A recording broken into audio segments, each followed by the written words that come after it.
Olá, turma. Espero que já tenham visto aí essa primeira videoaula. Trazer aqui alguns questionamentos para vocês ainda sobre essa anatomia humana a qual estamos discutindo, né? Algumas pessoas fazem algumas perguntas e vocês vão começar, isso vai fazer parte do seu cotidiano nessa disciplina e como futuros profissionais da saúde, né? Quais as partes da anatomia humana, né? Assim, até porque ela pode ser estudada por parte, né? Cabeça, pescoço, membros, tórax, abdômenes e demais regiões, né?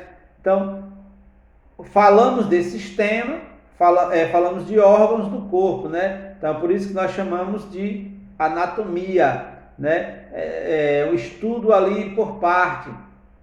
Então, assim, eu quero que vocês se dediquem bem a esse manual aí, além de outras fontes, né? Na realidade, estamos passando aqui uma anatomia básica, né? Que é aquele ramo biológico voltado ainda para a questão estrutural. Nós não estamos nos aprofundando no que é realmente a anatomia anatômica, ou seja, o estudo das grandes estruturas. Vocês, como futuro técnico de enfermagem, precisam saber o básico, as partes, até para saber qual a conduta a ser seguida conforme o perfil de pacientes que vocês receberão nas unidades as quais estarão trabalhando. Até aí tudo ok, né? Mas assim, eu já posso trazer para vocês assim, em relação à origem da anatomia, né, que surgiu lá na Grécia, na antiga Grécia, há muitos anos atrás, estudos do corpo humano, né, algumas pesquisas, né? Então assim, isso lá por volta do século 6 antes de Cristo já havia alguns estudos. A história traz esses questionamentos para a gente assim e essas descobertas. Mas não vou me aprofundar muito nisso, não.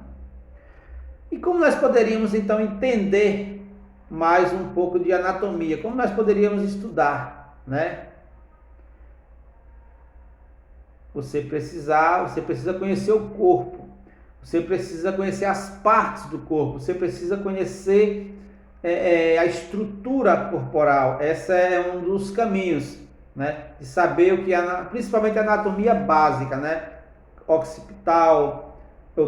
frontal, occipital, temporal, processo temporomandibular, membros inferiores, membros superiores, assim como eu já disse, né, cavícula, costelas, que nós vamos utilizar muito essa linguagem aí. Eu poderia trazer alguns questionamentos para vocês, né? Fazer uma pergunta. A crista ilíaca é um elemento que encontra-se em qual parte do quadril? Borda superior, borda anterior, borda lateral. Então, são esses questionamentos que você já precisa estar sabendo. Aí se eu falo, borda superior, superior de quê? De onde? De qual parte? Então, são algumas perguntas que vão surgir no nosso cotidiano, no nosso dia a dia, né? A fossa do olecrano pode ser encontrada aí eu vou lá, na escápula. Onde é que fica a escápula? Escápula, no rádio, né? No húmero. Então faz parte de um osso, né? É um olecrano, a fossa. É como que fosse uma fossa, é um espaço que tem dentro do húmero. Um húmero mais um osso, né? Aí eu falei na aula anterior sobre a classificação dos ossos. E tendo como exemplo, deixa eu fazer o esfenóide. Esse pode ser ele pode ser enquadrado como? Aí eu vou perguntar, é um osso curto? É um osso longo? Ele é um osso plano? É um osso pneumático? Então, aí vocês precisam estar lendo cada vez mais. Ele vai ser o que? Um osso pneumático, né? São alguns questionamentos que eu estou deixando para vocês aqui para começarem a entender mais um pouquinho.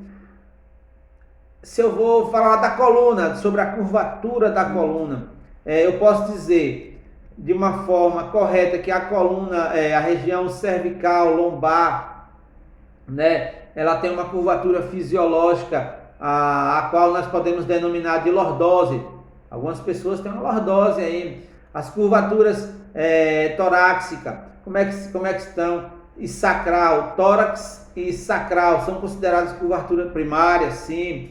As curvatura cervical e lombar apresentam convexidade, elas são convexas, são fechadas. Aí se eu digo assim, as regiões cervical e torácica, por exemplo, né?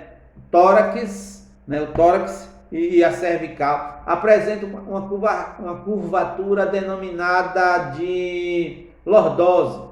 Eu não estou falando a verdade, né? Qual o número de ossos que normalmente observamos no membro inferior ou no membro superior?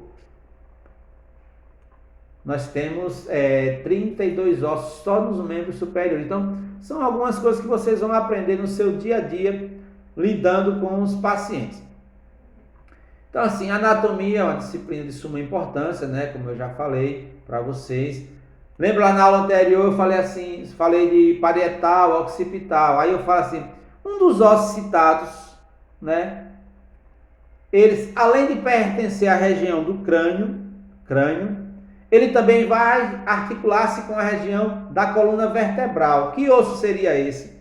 Lembre, frontal, occipital. Então, vai pegar na região da coluna vertebral, certo?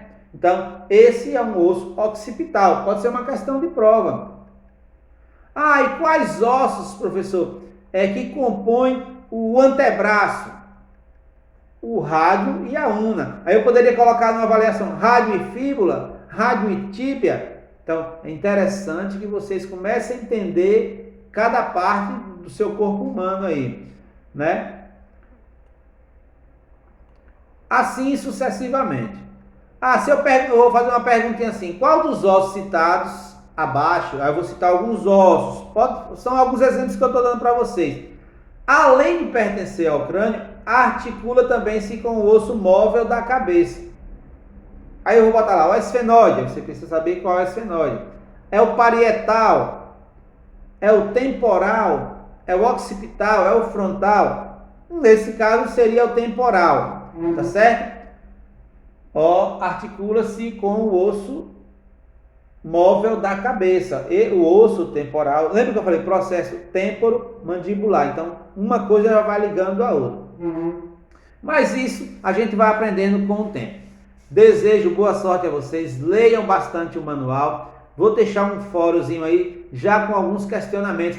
Comecem a ouvir 2 ou 3 vezes esse videozinho, essa videoaula dessa cara bonita que está falando para vocês aí. Valeu, um abraço.